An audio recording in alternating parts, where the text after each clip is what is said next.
Chapter 24. This book would not be complete without some discussion of failure and the attempted use of the law of assumption. It is entirely possible that you either have had or will have a number of failures in this respect, many of them in really important matters.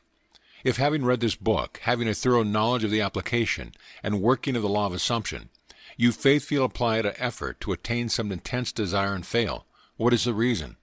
If to the question, did you persist enough, you can answer yes, and still the attainment of your desire was not realized, what is the reason then for the failure? The answer to this is the most important factor in a successful use of the law of assumption.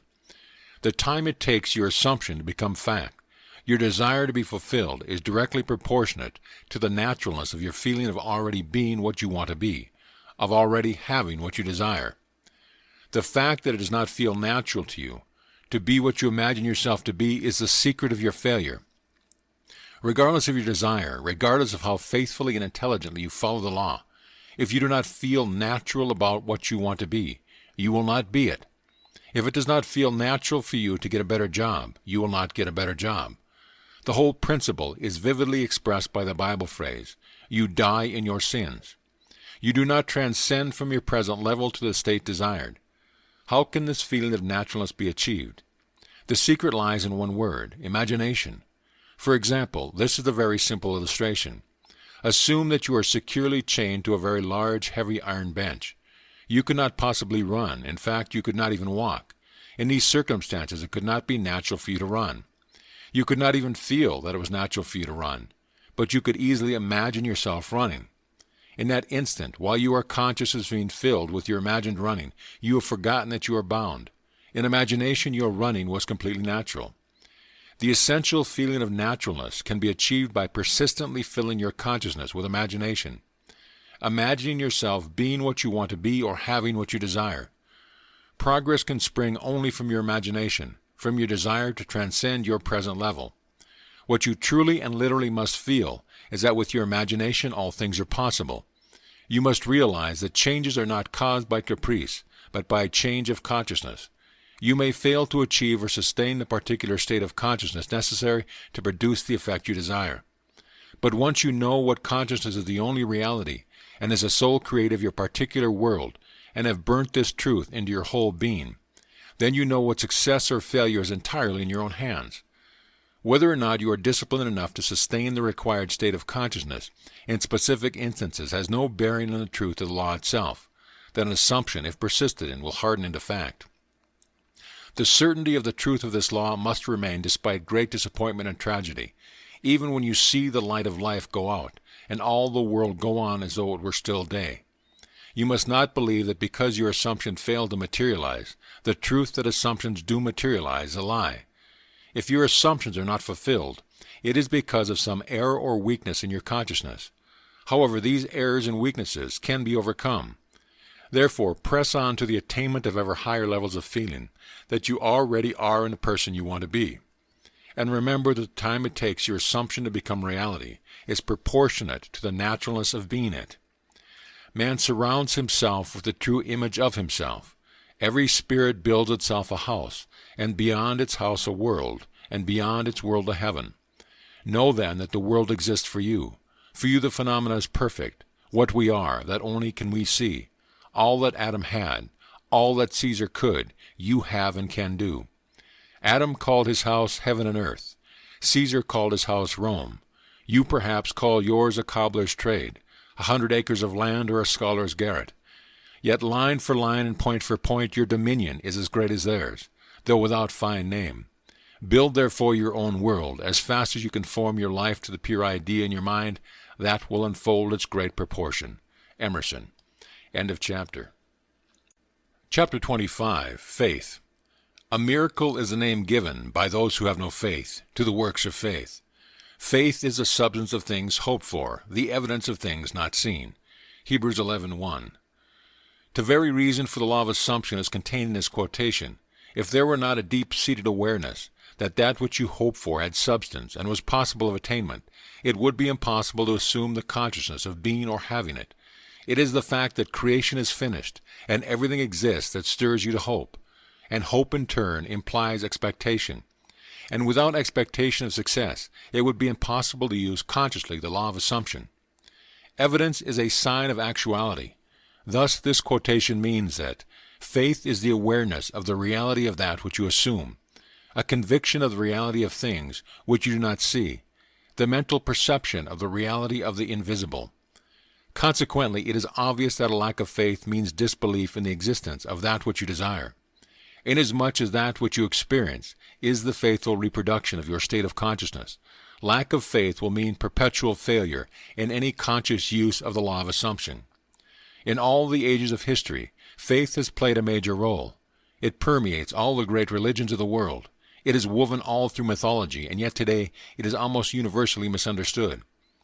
Contrary to popular opinion, the efficacy of faith is not due to the work of an outside agency. It is from first to last an activity of your own consciousness. The Bible is full of many statements about faith, of the true meaning of which few are aware. Here are some typical examples. Unto us was the gospel preached, as well as unto them. But the word preached did not profit them, not being mixed with faith in them that heard it. Hebrews 4:2. In this quotation, the us and them make clear that all of us hear the gospel.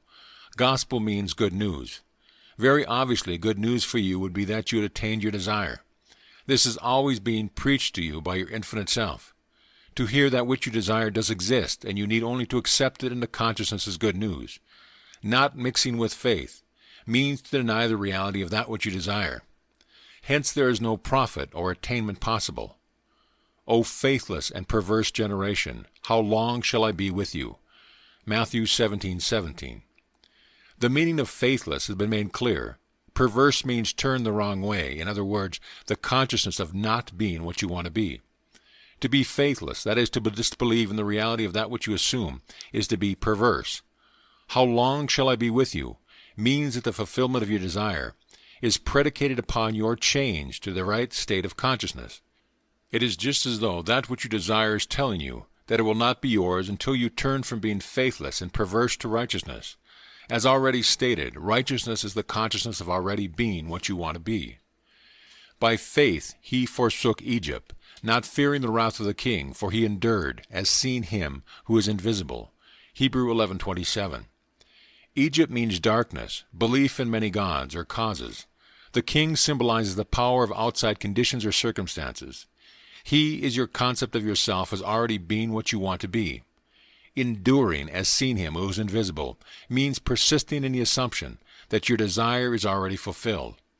Thus this quotation means that by persisting in the assumption that you already are the person you want to be, you rise above all doubt, fear, and belief in the power of outside conditions or circumstances, and your world inevitably conforms to your assumptions. The dictionary definitions of faith: the assent of the mind or understanding to the truth, unwavering adherence to principle, are so pertinent that they might be well have been written with the law of assumption in mind. Faith does not question, faith knows. End of chapter. Chapter 26, Destiny. Your destiny is that which you must inevitably experience. Really is an infinite number of individual destinies, each of which, when attained, is the starting place for a new destiny. Since life is infinite, the concept of an ultimate destiny is inconceivable. When we understand that consciousness is the only reality, we know that it is the only creator. This means that your consciousness is the creator of your destiny. The fact is, you are creating your destiny every moment, whether you know it or not. Much that is good and even wonderful has come into your life without your having an inkling that you were the creator of it. However, the understanding of the causes of your experience and the knowledge that you are the sole creator of the contents of your life, both good and bad, not only make you a much keener observer of all phenomena, but through the awareness of the power of your own consciousness, intensify your appreciation of the richness and grandeur of life. Regardless of occasional experiences of the contrary, it is your destiny to rise to higher and higher states of consciousness and to bring into manifestation more and more of creation's infinite wonders. Actually, you are destined to reach the point where you realize that through your own desire you can consciously create your successive destinies.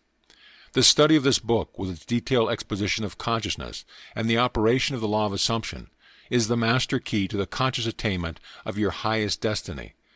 This very day start your new life, Approach every experience in a new frame of mind, with a new state of consciousness. Assume the noblest and the best for yourself in every respect, and continue therein. Make believe great wonders are possible. End of chapter. Chapter 27, Reverence. Never wouldst thou have made anything, if thou hadst not loved it. Wisdom 11:24. In all creation, in all eternity, in all the realms of your infinite being, the most wonderful fact is that which is stressed in the first chapter of this book. You are God. You are the I am that I am. You are consciousness. You are the Creator. This is the mystery. This is the great secret known by the seers, prophets, and mystics throughout the ages. This is the truth that you can never know intellectually. Who is this you? That it is you, John Jones or Mary Smith, is absurd. It is the consciousness which knows that you are John Jones or Mary Smith. It is your greater self, your deeper self, your infinite being. Call it what you will, the important thing is that it is within you. It is you. It is your world. It is this fact that underlies the immutable law of assumption. It is upon this fact that your very existence is built. It is this fact that is the foundation of every chapter of this book. No, you cannot know this intellectually. You cannot debate it. You cannot substantiate it. You can only feel it. You can only be aware of it. Becoming aware of it, one great emotion permeates your being. You live with a perpetual feeling of reverence. The knowledge that your Creator is the very self of yourself, and never would have made you had He not loved you, must fill your heart with devotion, yes, with adoration. One knowing glimpse of the world about you at a single instant of time is sufficient to fill you with profound awe and a feeling of worship. It is when your feeling of reverence is most intense that you are closest to God, and when you are closest to God, your life is richest. Our deepest feelings are precisely those we are least able to express, and even in the act of adoration, silence is our highest praise. End of chapter. End of book.